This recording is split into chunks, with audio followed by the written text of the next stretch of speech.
نحمده ونصلي على رسوله الكريم اما بعد اعوذ باللہ من الشیطان الرجیم بسم اللہ الرحمن الرحیم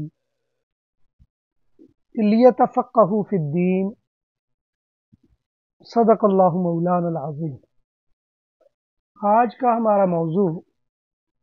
حضرت اقدس جد مکرم عمدۃ المحدثین حضرت مولانا عبدالعزیز محدث سہالوی رحمۃ اللہ علیہ کی ایک چھوٹا سا رسالہ البرہان الساطع کے تناظر میں کچھ گفتگو کرنا مقصود ہے، جس سے موضوع کا تعارف بھی ہو جائے گا اور حضرت اقدس کا تعارف بھی ہو جائے گا اور اس رسالے کا تعارف بھی ہو جائے گا اور اس پہ کیے جانے والے کام کا تعارف بھی ہو جائے گا۔ حضرت اقدس مولانا عبدالعزیز محدث سہالوی رحمۃ اللہ علیہ، حضرت شیخ الہند،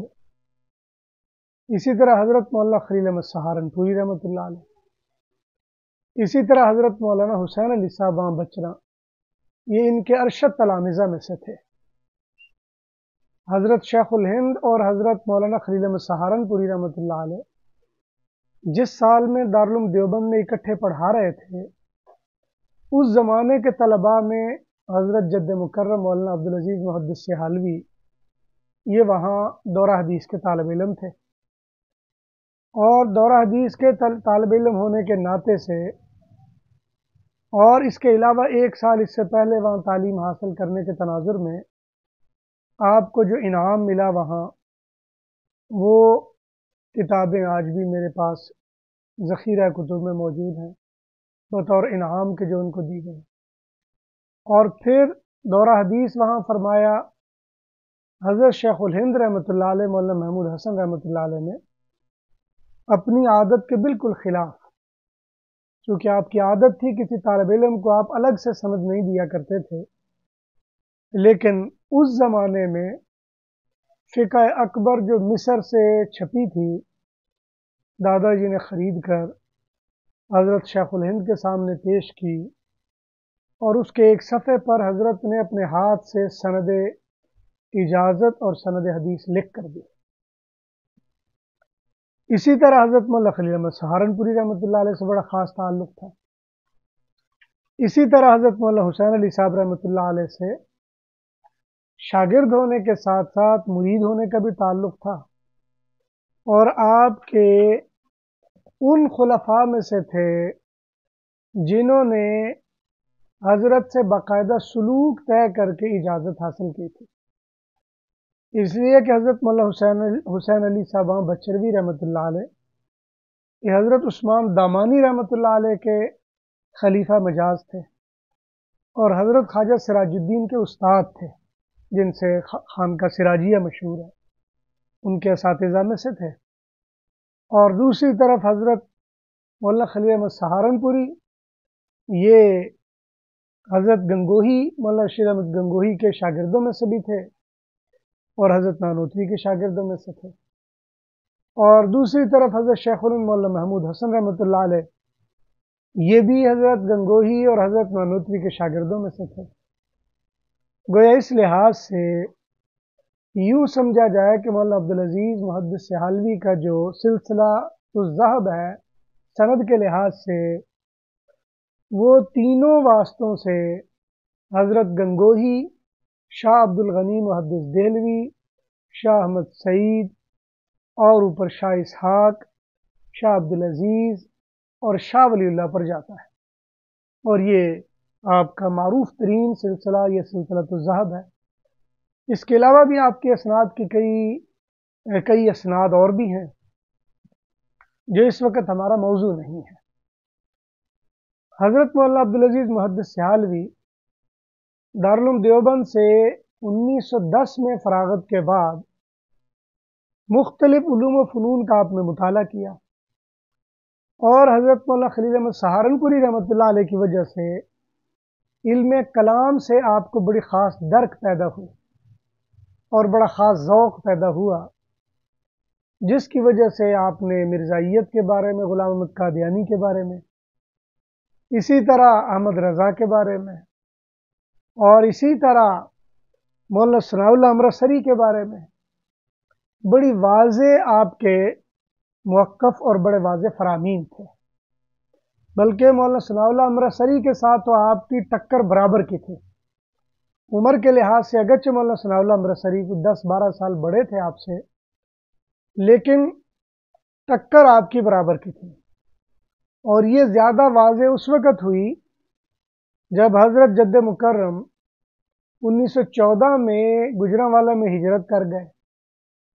اور گجرانوالہ میں ہی جہاں دادا مکرم جس مسجد میں درس دیا کرتے تھے، جو پہلے کمہاروں والی مسجد مشہور تھی اور بعد میں جامع مسجد عائشہ صدیقہ مشہور ہو گئی، اس کے بالکل متصل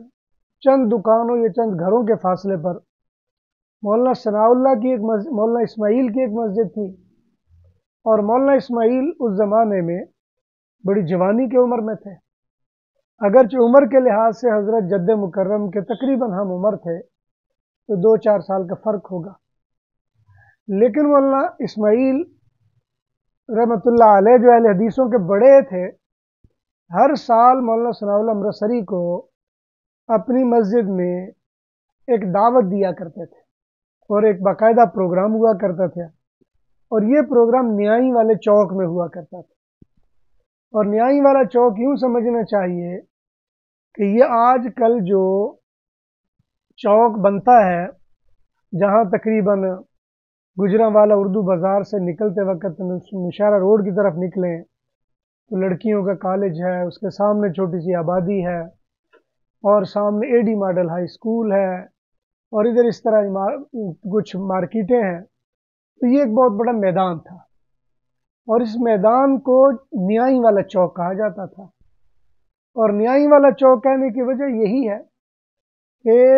لوگ عام طور پر قضاء حاجت کے لیے جہاں شہر سے باہر جائیں تو پنجابی میں اسے عام طور پر نیائی کہا جاتا ہے، تو اس لیے اس طرف لوگ جاتے تھے، لیکن یہ نہیں تھا کہ وہاں ساری گندگی ہی ہو، مطلب مشہور یہ تھا کہ یہ چوک فلاں ہے، اس لیے وہاں پہ لوگ چلے جاتے تھے۔ اسی طرف سالانہ طور پر ایک باقاعدہ جلسہ کیا جاتا تھا، جو اہل حدیثوں کی طرف سے ایک باضابطہ لوگوں کے لیے دعوت ہوا کرتی تھی، اور یہ وہ زمانہ تھا کہ جب مولانا سراج الدین گجرانوالہ میں جو ایک عالم ہوا کرتے تھے اور بڑے مضبوط عالم تھے، وہ فوت ہو گئے تھے، اور ان کے برخوردار نذیر احمد صاحب وہ اس وقت یوں سمجھ لیں کہ مسجد کے خطیب تھے، لیکن راستے سے ہٹ گئے تھے، سرکاری مفادات میں وہ زیادہ الجھ گئے تھے، سرکاری طور پر ان کو آنریری مجسٹریٹ کا لقب بھی دیا ہوا تھا، جس کی وجہ سے گجرانوالہ میں مسلکی کام بالکل نہیں تھا اور مفاد پرستی کا کام زیادہ تھا۔ لوگوں کا رجحان ہوا مولانا عبدالعزیز کی طرف، اور مولانا عبدالعزیز رحمۃ اللہ علیہ جب ابتدا میں وہاں جلسے میں شامل ہوئے تو مولانا ثناءاللہ امرتسری وہاں جلسے میں، چونکہ مولانا ثناءاللہ امرتسری کا زمانہ وہ جوبن کا زمانہ تھا، تو انہوں نے ایک لکڑی سی کا چوہا بنایا ہوا تھا۔ یہ واقعہ حضرت دادا مکرم رحمۃ اللہ علیہ نے البرہان الساطع میں لکھا ہے تقلید کے مسئلے میں۔ وہ فرماتے ہیں چوہا سا بنایا ہوا تھا، اس کو کھولتے تھے تو وہ 4 ٹکڑے بن جاتا تھا، ملاتے تھے تو وہ 1 بن جاتا تھا، اور اپنی تقریر کے دوران ائمہ اربعہ کی اہانت کی نظر سے وہ بار بار یہ کہتے کہ دیکھو جی ہم تو ایک پر لاتے ہیں، اور یہ جو ہے یہ چاروں اس طرح بن جاتے ہیں، وہ 4 ٹکڑے بن جاتے تو وہ 4 الگ الگ چیزیں بن جاتی تھی۔ اس طرح سے ائمہ اربعہ کی جو توہین کا پہلو تھا وہ ظاہر ہو رہا تھا، اور اس کے بعد حضرت دادا مکرم رحمۃ اللہ علیہ نے کچھ مکالمہ وہاں پہ فی البدی کسی دعوت میں بھی آپ کا ہوا، چونکہ ہم استاد تھے مولانا ثناءاللہ امرتسری رحمۃ اللہ علیہ، وہ بھی حضرت شیخ الہند کے شاگرد تھے، اور حضرت دادا مکرم بھی مولانا شیخ الہند کے شاگردوں میں سے تھے، اور دونوں ہم استاد ہونے کی وجہ سے کچھ مکالمہ ہوا، کچھ مذاکرہ ہوا۔ مولانا ثناءاللہ امرتسری کو احساس ہوا، یہ بات مجھے تایا مکرم مولانا احمد سعید صاحب رحمۃ اللہ علیہ نے بھی بتائی، اور حضرت والد صاحب نے بھی بتائی، کہ جب ان کو یہ احساس ہوا کہ جس سے میں بات کر رہا ہوں یہ کوئی نوجوان نہیں ہے بلکہ علم کا مضبوط آدمی ہے، بہرحال اس وقت ٹال کے بات کو آگے کر دیا گیا کہ چلیں جی بعد میں اس پہ بات کریں گے، اور مریدین نے جو شاگرد تھے انہوں نے بھی اس بات کو ٹال دیا، بات کسی طرف نہ بڑھی۔ اب یہ ابتدا ہوئی حضرت جد مکرم عمدۃ المحدثین حضرت مولانا عبدالعزیز محدث سہالوی کی مسئلہ غیر مقلدیت کی طرف متوجہ ہونے کی۔ اب اس کے بعد ہوا یہ کہ اس دوران جامع مسجد میں جانے کے بعد آپ نے سب سے پہلا کام جو کیا، حنفیت کا ترجمان ایک رسالہ جاری کیا جس کا نام العدل تھا، اور اس کی فائلیں اب تک بھی کہیں نہ کہیں موجود ہیں۔ اس کا آغاز تقریباً 29 کے درمیان میں ہوا، 28-29 میں، 1927-28-29 میں اس کا آغاز ہوا، اور تقریباً 35-36 تک یہ باقاعدہ ہفتہ وار چلتا رہا، اور یہ حنفیت کا ترجمان رسالہ تھا۔ اس رسالے میں لکھنے والوں میں حضرت مولانا حسین احمد مدنی، حضرت مولانا مفتی کفایت اللہ، حضرت مولانا اعزاز علی امروہی، حضرت مولانا حفظ الرحمان سہاروی، حضرت مولانا عبدالشکور لکھنوی، اور اسی طرح حضرت مولانا خلیل احمد سہارنپوری، یہ بڑے بڑے اکابر تھے جو اس میں لکھا کرتے تھے۔ حضرت مولانا حفظ الرحمان سہاروی، یہ سارے اس میں مضامین لکھا کرتے تھے۔ اور پھر بعد میں یہ بھی ہوتا تھا کہ بعض مضامین جو ایک مضمون کسی آدمی کا قسط وار چلتا اس کو جمع کر کے کتابی صورت میں شائع کر دیا جاتا۔ اسی لیے حضرت مولانا عبد المتین صاحب، مفتی عبد المتین رحمۃ اللہ علیہ گزرے ہیں، جو حضرت مولانا سرفراز صفدر صوفی عبدالحمید سواتی کے اساتذہ میں ہیں، اور قاضی شمس الدین صاحب اور قاضی نور محمد صاحب جو قلعہ دیدار سنگھ والے، اور اسی طرح حضرت مولانا مولانا محمد چراغ صاحب رحمۃ اللہ علیہ جامعہ عربیہ والے، ان کے ہم منصب یا ہم کلا، یا یوں سمجھ لیں کہ ہم استاد، یعنی باہم اکٹھے مل کر پڑھاتے بھی تھے۔ تو اس رسالے میں یہ بھی لکھتے تھے۔ اسی زمانے میں ایک مولانا احمد علی صاحب تھے، مفتی احمد علی صاحب، ایک مولانا خلیل صاحب تھے، ایک مناظر احسن صاحب تھے۔ یہ وہ تھے جو انتظامیہ طور پر تھے، جو لکھنے لکھانے کا کام بڑا زیادہ کیا کرتے تھے۔ اور واضح ہو کہ مولانا خلیل صاحب رحمۃ اللہ علیہ یہ مفتی خلیل تھے، باقاعدہ طور پر ان کی تعیناتی جد مکرم مولانا عبدالعزیز نے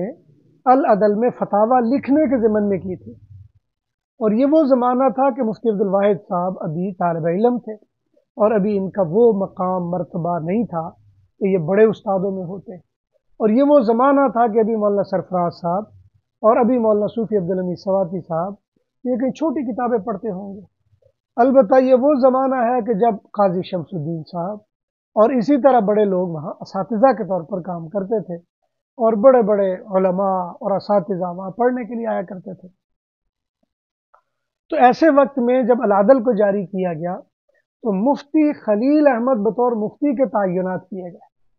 اور جو مولانا خلیل صاحب تھے جامع اشرف علوم والے، اشرف العلوم کے مولانا خلیل صاحب یہ مفتی نہیں تھے، بلکہ یہ بعد میں ان کے فوت ہو جانے کے بعد پھر گجرانوالہ میں جب آئے تو یہ مفتی کے طور پر اسی نام کی وجہ سے مشہور ہو گئے۔ اس لیے جو اشرف العلوم کے بانی مولانا خلیل صاحب تھے یہ مفتی نہیں تھے، یہ مولانا خلیل صاحب تھے، لیکن گجرانوالہ میں یہ مشہور ہو گئے، بالکل ایسے ہی جیسے مولانا عبدالحمید سواتی، جیسے مولانا عبدالحمید صاحب تھے، مولانا حمید اللہ خان صاحب تھے، اور یہ مفتی عبدالواحد صاحب کے زمانے میں قاضی بننے کے لیے جمعیت علماء اسلام کی تحریک کی وجہ سے کچھ نام دیے گئے، تو ان میں صوفی جو مولوی حمید اللہ خان صاحب تھے وہ قاضی کہلانے لگے، اور اب قاضی ان کے نام کا لاحقہ بن گیا ہے، بلکہ اب ان کی اولاد اور وہ سارے جو بھی ہیں وہ سارے قاضی کہلاتے ہیں، حالانکہ ان کا قاضی خاندان سے کسی قسم کا کوئی تعلق نہیں ہے، یعنی ایسا نہیں ہے کہ کوئی پس منظر میں قاضی ہونے کی کوئی وجہ ہو، بلکہ یہ ایسے مشہور ہو گئے ہیں۔ اور گجرانوالہ کی سرزمین میں ایسے ہوتا ہے کہ پیروں کے بیٹے پیر مشہور ہو جاتے ہیں، مفتیوں کے بیٹے مفتی مشہور ہو جاتے ہیں، اور اسی طرح مطلب حافظوں کے بیٹے حافظ مشہور ہو جاتے ہیں۔ بالکل ایسے ہی سمجھنا چاہیے جیسے قاری شمس الدین صاحب رحمۃ اللہ علیہ جو مکی مسجد میں ہوا کرتے تھے، وہ باقاعدہ حافظ نہیں تھے، یہ مجھے بڑا ذمہ دار لوگوں نے بتایا، وہ 1 یا 2 سپاروں کے حافظ تھے، لیکن پڑھتے بڑا خوبصورت تھے، اس لیے قاری مشہور ہو گئے۔ بنیادی طور پر ان کا تعلق تبلیغی جماعت کے ساتھ تھا، اور تبلیغی جماعت کے ساتھ ہونے کی وجہ سے آپ کا ایک تبلیغی ماحول میں ایک بڑا اچھا ایک ماحول بن گیا، اور پھر مکی مسجد کے خطیب کے طور پر بھی آپ آگے بڑھے، اور اللہ تعالیٰ نے آپ کو بڑی قبولیت گجرانوالے میں دی، اور آپ کے بچوں میں اللہ تعالیٰ نے مفتی بھی بنائے، عالم بھی بنائے۔ تو یہ گجرانوالہ میں ایسا ہوتا ہے کہ کسی پیر کا بیٹا کبھی پیر مشہور ہو جاتا ہے، بلکہ عام طور پر ایسا ہی ہوتا ہے۔ تو حضرت جد مکرم مولانا عبدالعزیز محدث سہالوی رحمۃ اللہ علیہ، انہوں نے باقاعدہ العدل کے نام سے رسالہ نکالا، اور یہ عدل رسالہ بنیادی طور پر تو حنفیت کا ترجمان تھا، اور اس میں مرزائیت کے بارے میں، اس میں ان منکرین حدیث کے بارے میں، بریلویت کے بارے میں، سر سید کے بارے میں، اور دوسرے لوگوں کے بارے میں، اور ان کے رد کے بارے میں بھی رسائل اور کتاب لکھی جاتی، شیعوں کے بارے میں لکھی جاتی تھی، اور بعد میں ان کے بعض مضامین کو جمع کر کے کتابی صورت چھاپ دی جاتی تھی۔ جیسے تقلید پر تنقید المتین کے نام سے مفتی عبد المتین صاحب کا ایک رسالہ تھا، وہ قسطوار چھپا، وہ چھاپ دیا گیا۔ اسی طرح دادا کی ایک رسالہ تھا، دادا مکرم مولانا عبدالعزیز محدث سہالوی کا، جس کا نام تھا البرہان الساطع۔ یہ بنیادی طور پر تقلید کے موضوع پر ایک مضمون تھا جو قسطوار لکھا گیا تھا، اور یہ تقریباً سن 32 اور 33 کے زمانے میں لکھا گیا تھا، اور اس میں تقلید کو خاص طور پر موضوع بنایا گیا تھا، اور اس میں انتہائی شستہ اور علمی زبان تھی، اور پھر علمی انداز تھا، سوقیانہ یا بازاری انداز نہیں تھا، اور پھر استدلال بہت مضبوط ہوتا تھا، صحابہ کرام کے اقوال سے، ائمہ کے اقوال سے، خاص طور پر ابن تیمیہ کے فرامین سے بڑا مضبوط استدلال کیا جاتا تھا۔ تو یہ برہان الساطع یہ حضرت کے یعنی زمانے میں، بلکہ آپ کے زمانے میں ہی ایک مرتبہ یہ چھپا، اس کے بعد دوبارہ اس کو 1900 غالباً 80-81 کے زمانے میں، یا غالباً 1900 تقریباً 80-82 کے زمانے میں گجرانوالہ سے ایک مکتبہ تھا، مکتبہ حفیظیہ کے نام سے، انہوں نے اس کو چھاپا، اور بعد میں نے سنا اور بھی 1-2 نے چھاپا ہے، لیکن اس کو ایز اٹ از چھاپ دیا گیا ہے، اور اس میں بعض غلطیاں بھی ہیں، 1-2 جگہ پر صفوں کا آگے پیچھے ہونا بھی چھپا ہوا ہے، جس پر الحمدللہ میں کچھ کام کر بھی رہا ہوں، اس کی تخریج ہے، اور چونکہ یہ ایک علمی کتاب تھی، بعض عبارات عربی نہیں تھی، اس کا ترجمہ بھی نہیں کیا گیا، بعض خالی حوالے دے دیے گئے تھے، اور اس کا مطلب حوالہ باقاعدہ نقل نہیں کیا گیا، یا حوالے ہیں تو ترجمے نہیں کیے گئے، تو اس کو میں باقاعدہ طور پر نئے ایڈیشن اور نئے انداز میں جدید طریقے سے اس کو کمپوزنگ کے ساتھ مرتب کر رہا ہوں، اور انشاءاللہ جلدی یہ کام بھی مکمل ہو کر یہ زیور طباعت میں ہو جائے گا، آپ حضرات کے ہاتھوں میں ہوگا۔ اس میں کام میرا یہی ہے کہ مقالات محدث سہالوی کے نام سے جتنے بھی 2-4 رسالے وہ سارے اکٹھے ہو جائیں گے۔ تو یہ البرہان الساطع ہے۔ البرہان الساطع میں حضرت دادا جی نے سب سے پہلے جس مسئلے کی طرف متوجہ کیا وہ یہ کہ تقلید ایک فطری چیز ہے، یہ ایسا نہیں ہے کہ کوئی غلط بات ہے، اور اس میں آپ نے یہ بتایا کہ یہ تقلید صحابہ کرام بھی کیا کرتے تھے۔ مثلا ایک جگہ آپ فرماتے ہیں کہ حضرت ابن زبیر سے کسی نے دادا کی وراثت کے بارے میں پوچھا، تو آپ نے کہا کہ میں تمہیں وہی کہتا ہوں جو ابو بکر صدیق نے کہا، ابو بکر صدیق والی بات کو آگے منتقل کر دیا، اور پھر یہ بھی کہا کہ میں ابو بکر صدیق کی بات کو کیوں تمہارے سامنے پیش نہ کروں، حالانکہ ان کی اہمیت اور عظمت کا یہ حال ہے کہ حضور نے خود فرمایا کہ اگر میں اپنے بعد کسی کو خلیل اور دوست بناتا تو ابو بکر کو بناتا، لیکن یہ اللہ تعالیٰ کے کام ہے، اور یہ اللہ تعالیٰ کا نظام ہے۔ اسی طرح حضرت عبداللہ ابن مسعود رضی اللہ تعالیٰ عنہ اتنے جلیل القدر اور عظیم الشان صحابی ہیں، ان کا ایک واقعہ نقل کیا، وہ فرماتے ہیں کہ اگر ان سے کوئی مسئلہ پوچھا جاتا، حالانکہ وہ اپنے مسئلے کھل کر بتاتے تھے، لیکن حضرت عمر رضی اللہ تعالیٰ عنہ کا کوئی معاملہ آ جاتا تو حضرت عمر رضی اللہ تعالیٰ عنہ کے قول کو بطور حجت کے پیش کر دیا کرتے تھے، یہ آپ کا انداز اور طریقہ تھا۔ پھر تقلید کے بارے میں اہمیت بتائی کہ تقلید کی اہمیت یہ ہے کہ اگر آپ تقلید کو چھوڑ دیں گے یا اتباع نہیں کریں گے یا اپنے اسلاف بزرگوں کی باتوں کو نہیں مانیں گے تو آپ دنیا میں کوئی چیز ثابت ہی نہیں کر سکتے۔ اس لیے کہ یہ دنیا کا فطری نظام ہے۔ بخاری کو اگر صحیح بخاری محمد بن اسماعیل کی کتاب مانتے ہیں تو وہ تقلیدی کی وجہ سے مانتے ہیں، نہ تو ہماری عمر اتنی ہے کہ ہم بخاری سے ملے ہوں، اور نہ ہی بخاری نے وہ کتاب لکھ کر ہمارے ہاتھوں میں دی، مسلم ہمارے ہاتھوں میں نہیں دی، ترمذی ہمارے ہاتھوں میں نہیں دی، جتنا ذخیرہ حدیث ہے وہ کسی نے ہمیں نہیں دیا۔ ہم کسی کی بات کو مانتے ہوئے اسے تسلیم کر لیتے، ہاں جی انہی کی کتاب ہے تو ہم نے مان لیا۔ مشکات اگر کسی کی کتاب ہے تو ظاہر بات ہمیں تو کسی نے نہیں پکڑائی ہے، ہمیں ہمارے استادوں نے بتایا، عالموں نے بتایا، پڑھ پڑھ کے ہم اس طرح مان رہے ہیں۔ تو یہ جتنی حدیث کی کتابیں ہیں یہ ہم تقلید کی وجہ سے مانتے ہیں، اسی طرح ان کی باتوں کو ہم آگے لے کر چل پڑتے ہیں اور اسی کو اپنے سینے سے لگا لیتے ہیں اور اسی پر اتباع کر لیتے ہیں اور اسی کو اہمیت دے لیتے ہیں۔ اگر کوئی بندہ کہ نہیں ایسا نہیں ہے تو کام نہیں چل سکے گا۔ اور پھر بعض اوقات ایسا بھی ہوتا ہے، آپ نے یہ بھی بات بتائی کہ بعض اوقات ہوتا ہے کہ کسی دوسرے کی طرف منسوب کرنے کی وجہ سے ہمیں اعتراض لاحق ہو جاتا ہے، اور نہیں جی دین تو حضور کا ہے یا صحابہ کا ہے تو امام ابو حنیفہ یا امام شافعی ادھر منسوب کیوں کر دیا جاتا ہے؟ یہ تو غلط بات ہے۔ اس کی وضاحت کرتے ہوئے بھی جد مکرم نے بڑے خوبصورت انداز میں بتایا، فرمایا کہ جب امام ترمذی بات کرتے ہیں تو اس پر وہ یہی کہتے ہیں کہ اہل علم کا اسی پر عمل ہے، وہ اہل علم کا عمل بتا رہے ہوتے ہیں، اور اہل علم کے عمل میں دو چار نام بھی کبھی کبھی لے دیتے ہیں۔ اسی طرح جب دیکھتے ہیں اور بھی کئی معاملات اور کئی مسائل ایسے آتے ہیں جہاں پہ وہ کسی صحابی کا یا کسی امام کا ذکر کر دیتے ہیں۔ قراءت کے ضمن میں آپ نے ذکر کیا کہ قراءات، حالانکہ قراءات متواترہ ہے، قراءات سبع متواترہ ہے، اور اس کا انکار تو گویا قرآن کریم کے انکار کے مترادف سمجھا جاتا ہے ہمارے اہل سنت والجماعت کے ہاں۔ اس کو سمجھا جاتا ہے کہ یہ حدیث متواترہ یا قراءت متواترہ گویا قرآن کریم کا انکار کیا جا رہا ہے۔ تو اس کا حوالہ دیتے ہوئے بھی پیش کیا کہ ہم جب کہتے ہیں یہ امام نافع کی قراءت ہے، امام ابن کثیر کی قراءت ہے، اور اسی طرح امام عاصم کوفی، امام حفص کی قراءت ہے، تو اس کا مطلب یہ نہیں ہوتا کہ انہوں نے قراءت بھی اپنے پاس سے بنا لی ہے، بلکہ یہ ان تمام احادیث کو مرتب و مدون کر کے انہوں نے قراءت کو مرتب کر دیا۔ امام ابو داود رحمۃ اللہ علیہ کتاب المصاحف میں لکھتے ہیں کہ 50,000 سے زیادہ مجھے روایات ملی جو قراءت سے متعلق تھی، لیکن آج قراءت سے متعلق آپ سیاہ ستہ کا پورا ذخیرہ حدیث کو جمع کر لیں، آپ کو اتنی حدیث نہیں ملیں گی قراءت سے متعلق، چند احادیث مل جائیں گی یا چند ایک روایات مل جائیں گی نسائی شریف میں، یا اسی طرح چند قراءت آپ کو ابو داود میں مل جائیں گی، اور اسی طرح چند ایک مطلب روایات آپ کو بخاری میں مل جائیں گی، تو چند روایات ملتی ہیں۔ ادروائز اگر دیکھا جائے تو پوری قرآن کریم کی قراءت الف لام میم سے لے کر والناس تک جو حضور اکرم صلی اللہ علیہ وسلم سے ثابت ہے، بلکہ حضور صلی اللہ علیہ وسلم تو خود ہی فرماتے ہیں کہ جبرائیل رمضان میں میرے ساتھ قراءت کرتے رہتے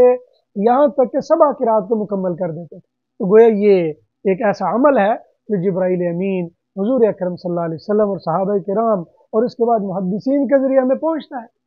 اب اگر نسبت کسی کی طرف کر دی گئی ہے تو اس کا مطلب یہ نہیں ہے کہ قراءت اس کی ہے، قراءت حضور سے ہی ثابت ہے۔ اسی طرح جو مسائل ہیں وہ مختلف ائمہ سے ہوتے ہوئے اگر ہمارے تک آ گئے ہیں، اور ہم اگر ان کی نسبت امام ابو حنیفہ فقہ حنفی، امام شافعی فقہ شافعی، امام مالک یا فقہ مالکی، امام احمد بن حنبل یا فقہ حنبلی کی طرح منسوب کر دیتے ہیں، تو اس کا ہرگز مطلب نہیں کہ ان کے بنائے ہوئے ہیں، بلکہ انہوں نے ان مسائل کو مدون و مرتب کر کے آگے پیش کر دیا ہے، یہ لو بھئی عمل کرنا تمہارے لیے آسان ہو گیا ہے۔ اس بات کو اور اگر آسان اور سادہ انداز میں عرض کر دیا جائے، اور میں سمجھوں گا کہ خاص طور پر جو اس موضوع کے طالب علم ہیں ان کے لیے بڑی آسانی ہو جائے گی، وہ اس طرح ہے کہ حضور اکرم صلی اللہ علیہ وسلم کے چلے جانے کے بعد سب سے پہلے جو علم مرتب و مدون ہوا ہے وہ قرآن کریم اور قراءات مرتب ہوئی ہیں۔ سب سے پہلے جو علم مرتب و مدون ہوا وہ قرآن کریم مرتب ہوا۔ اس کے بعد جو دوسرا علم مرتب ہوا تو وہ فقہ مرتب ہوئی، اور تیسرے نمبر پر جو علم مرتب ہوا وہ ہوا ہے وہ مطلب ہے حدیث کا علم سمجھ لینا چاہیے، اور اسی طرح تعبیر الرؤیا جو امام ابن سیرین نے کتاب لکھی وہ والا علم مرتب ہوا، اسی طرح بعض دوسرے علم بھی مرتب ہوئے، لیکن قرآن کریم کے بعد باضابطہ منظم اور منضبط انداز میں جو علم مرتب ہوا تو وہ علم فقہ ہے۔ اور یہی وجہ ہے کہ علم فقہ کی کتابیں امام محمد بن حسن الشیبانی رحمۃ اللہ علیہ نے دونوں انداز میں، فقہ جس طرح عام بیانیہ انداز میں اور فقہ مکالمے کے انداز میں یا مناظرے کے انداز میں، یہ دونوں انداز امام محمد بن حسن الشیبانی نے مرتب کیے ہیں۔ سب سے پہلی کتاب ہے کتاب الاصل ہے، یہ مشہور کتاب ہے جو تقریباً 5-6 جلدوں میں اور تحقیق کے ساتھ قطر سے تقریباً 12-13-14 جلدوں میں چھپی ہے، اور مصر سے 5 جلدوں میں، دائرۃ المعارف حیدرآباد دکن سے 5 جلدوں میں چھپی ہے۔ اسی طرح لاہور میں مکتبہ غالباً رشیدیہ، وہاں 5-6 جلدوں میں چھپی ہے۔ اسی طرح وہ جو باقی کتابیں ہیں، کتاب الاصل ہے، اور کتاب الاصل کے ساتھ جامع صغیر ہے جو قدیمی کتب خانہ نے چھاپی ہے، اسی طرح بیروت سے بھی چھپی ہوئی ہے، اور مولانا عبدالحی لکھنوی رحمۃ اللہ علیہ کا اس کے اوپر بڑا خوبصورت اور قیمتی حاشیہ بھی ہے۔ اسی طرح پھر جامع کبیر ہے جو HM سعید کراچی سے چھپی ہے، اور اس کی تشریح قاضی خان کے ذریعے دائرہ دارالکتب علمیہ بیروت سے بھی چھپی ہے، اور بھی کئی لوگوں نے چھاپی ہے۔ اسی طرح سیر صغیر ہے، سیر صغیر مولانا محمود احمد غازی رحمۃ اللہ علیہ جو اسلام آباد سے تھے، ان کے حواشی اور انگریزی ترجمے کے ساتھ بھی چھپی ہے، اور اس کی تحقیق کے ساتھ چھپی ہے۔ اور اسی طرح یہ چھوٹی سی رسالہ ہے، اور جامع کبیر ہے، سیر کبیر، یہ 4-5 جلدوں میں قاضی خان کے حاشیے کے ساتھ کئی مرتبہ چھپی ہے۔ اور اسی طرح مولانا غالباً یونس خالص جو افغانستان کے مجاہدین میں سے تھے، انہوں نے بھی اپنے زمانے میں چھاپا، اور اسی طرح یہ مصر سے بھی چھپی ہے، بیروت سے، بلکہ شام سے بھی چھپی ہے 4-5 جلدوں میں، اور اب نئی بھی چھپ گئی ہے۔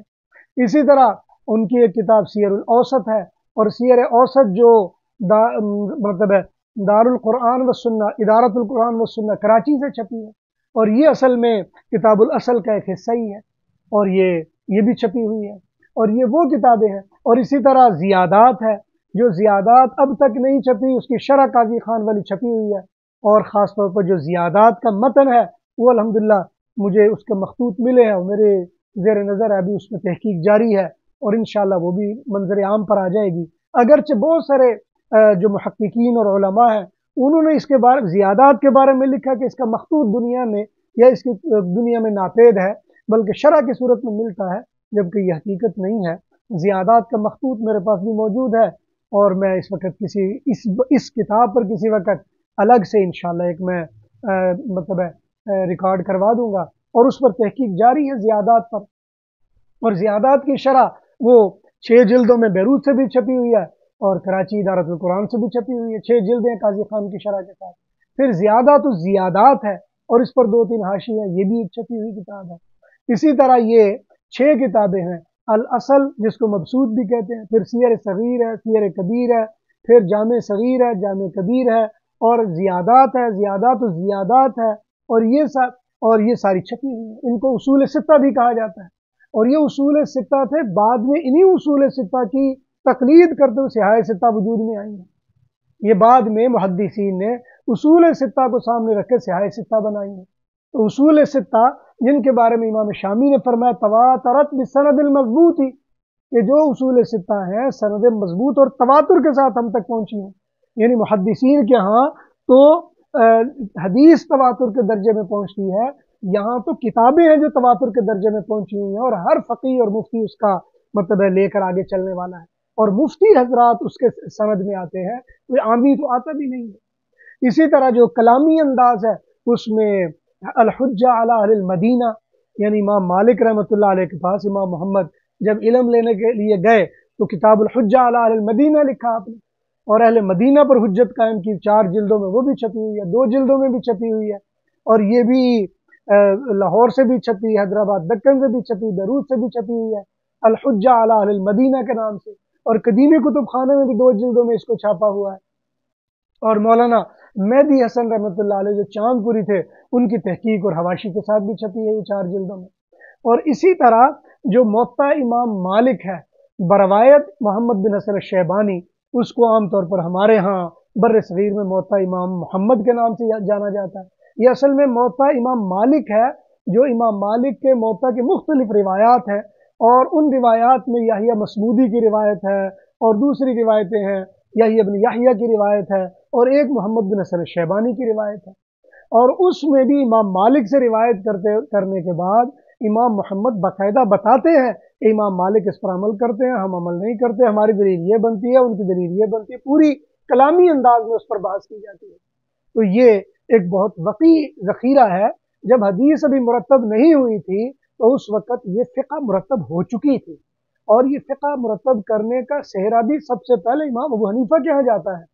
تو جس کی وجہ سے یہ مشہور ہو گیا فقہ حنفی۔ اور یہی وجہ کہ کوئی محدث بھی آپ بعد میں ایسا نہیں آیا جو کسی نہ کسی امام کی تقلید نہ کرتا ہو۔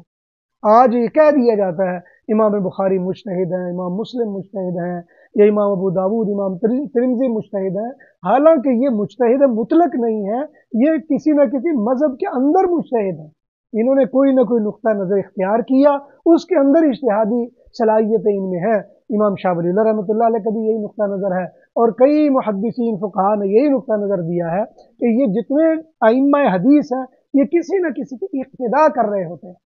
تو یہ اقتداء اصل چیز ہے، اور البرہان الساطع کا موضوع اصل میں اقتداء ہی ہے۔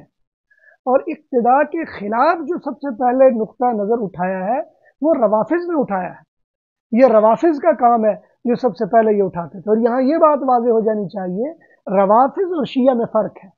شیعہ وہ ہے جو حضرت علی رضی اللہ تعالیٰ عنہ کی تعلیمات کو مانتے ہیں لیکن کسی صحابی پہ تبرہ تولا نہیں کرتے۔ یہ روافض کا نقطہ نظر ہے کہ وہ تولا و تبرہ کے قائل ہیں۔ جو شیعہ ہیں ان کے اصول ہیں وہ 5 ہیں، ان کے ہاں اصول ہیں توحید، رسالت، امامت، عدالت اور قیامت۔ لیکن جو روافض ہیں اس میں انہوں نے اضافہ کر دیا تولا اور تبرہ، جس کی وجہ سے ہمارے ہاں بر صغیر میں یہ الجھن زیادہ پائی جاتی ہے کہ جو تبرہ کرنے کی ان کی عادت ہے، چونکہ وہ اپنے امام کا حصہ بناتے ہیں۔ یہ روافض ہیں، اور یہ روافض ہیں جنہوں نے سب سے پہلے تقلید کے خلاف یہ نقطہ نظر شروع کیا۔ یہ روافض تھے جنہوں نے امامت کے مسئلے کو سامنے رکھا، اور امام شاہ ولی اللہ رحمۃ اللہ علیہ نے یہی وجہ ہے کہ شیعت کے بارے میں سخت نقطہ نظر اختیار کیا، اور بعد میں ان کے بیٹے شاہ عبد العزیز نے استوفا اثنا عشریہ میں سخت نقطہ نظر اختیار کیا، اور بعد میں اسلاف کے ہاں یہ نقطہ نظر سخت اسی لیے رہا کہ وہ یہ روافض کی رفض کی وجہ سے ان کی اختلاف رہا، اس لیے کہ رفض میں تبرہ ہے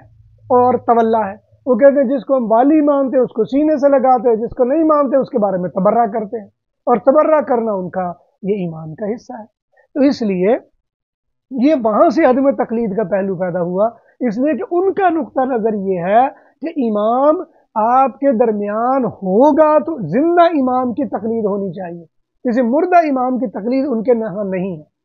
اور یہی وجہ کہ خمینی کے زمانے میں جب یہ مسئلہ ان کے سامنے آیا کہ جی ہمارے عقائد میں اور یہ اہم بات ہے کہ امام زندہ ہو جس کی تقلید ہونی چاہیے، تو اب تو امام ہمارا زندہ ہے، امام مہدی جو غار سر من رہا میں ہے، لیکن لوگ کہتے ہیں کہ آپ کس کی تقلید کرتے ہیں؟ آپ کے ہاں تو مرجع غیر امام ہے، یہ امام نہیں ہے، وہ مرجع بنے ہوئے ہیں۔ لہٰذا اجتہاد کر کے خمینی کے زمانے میں ولایت فقیہ کا نظریہ قائم کیا گیا کہ جب تک امام مہدی نہیں آتے اس وقت تک جو فقیہ ہوگا اس کی ولایت ہوگی، گویا وہ ولایت امام مہدی کی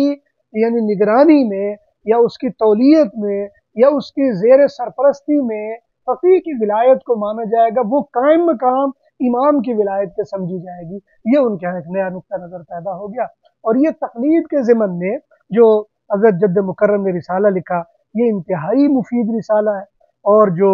اپنے زمانے میں چھپا اس میں قرآن سے احادیث سے دلائل دیے ہیں، اور خاص طور پر جو حنفیوں کا خاص انداز ہے وہ ہے عقل کے ذریعے بات سمجھانے کی کوشش کی گئی ہے، اعتراضات نہیں کیے گئے جیسے آج کل ہمارے ہاں بنتا ہے جی اعتراض کر دیا جاتا ہے، اور جی فلاں کی اقتداء کیوں کر لی گئی فلاں کی۔ اور خاص طور پر روافض کے بارے میں واضح کیا گیا ہے کہ ان کا نقطہ نظر کیا ہے۔ ابن تیمیہ نے ان کے یعنی منہاج السنہ میں ان کے جو اعتراضات بھی رکھے، اور اعتراضات پر جو ان کے جوابات بنتے تھے وہ بھی ان کے سامنے پیش کی، اس کی تفصیلات بتائی گئی ہیں اور واضح کیا گیا ہے اس مسئلے کو۔ اور یہ مختصر سی بات ہے، اور خاص طور پر جب یہ کہا جاتا ہے بعض آیات یا حدیث کے ذریعے کہ کسی آدمی کی تقلید کہ یہ مطلب ناجائز ہے یا حرام ہے، اور اس میں ہمارے جو غیر مقلد حضرات ہیں ان کے ہاں جو غلط فہمیاں بعض اوقات پیدا ہو جاتی ہیں قرآنی آیات کی وجہ سے یا احادیث کی وجہ سے، اور ان میں مختلف مفسرین نے جو نقطۂ نظر پیدا کیے، ائمہ تفسیر کے اقوال کے نام سے الگ سے آپ نے ایک پورا عنوان قائم کیا ہے، اور پھر مسلمانوں کے بارے میں جو سخت ترین زبان بعض اوقات ان کے ہاں استعمال ہوتی ہے اس کی وضاحت کی گئی ہے۔ اور چونکہ مولانا ثناء اللہ امرتسری کے ساتھ دادا جی کا ایک برابری کا معاملہ تھا، تو اس لیے بعض اوقات وہ ان کی طرف سے جو ان پر الزامات لگتے تھے ان کے جوابات بھی دیے گئے، اور ان کی طرف سے جو ان پر کھلی چٹھی لکھی گئی یا بعض باتیں ایسی لکھی گئی ہیں ان کی بھی اس میں توضیحات دی گئی ہیں بعض، لیکن انتہائی قیمتی زبان ہے۔ اللہ تعالیٰ سے دعا ہے یہ تقلید اور اتباع کا معاملہ ہمارے لیے آسان فرمائے، اور تمام حضرات کو اس بہترین اور منور ترین اور بابرکت راستے پر چلتے ہوئے دین پر قائم رہنے کی توفیق نصیب فرمائے۔ وَأَقُولُ قَوْلِي هَذَا أَسْتَغْفِرُ اللَّهَ لِي وَلَكُمْ وَلِسَائِرِ الْمُسْلِمِينَ۔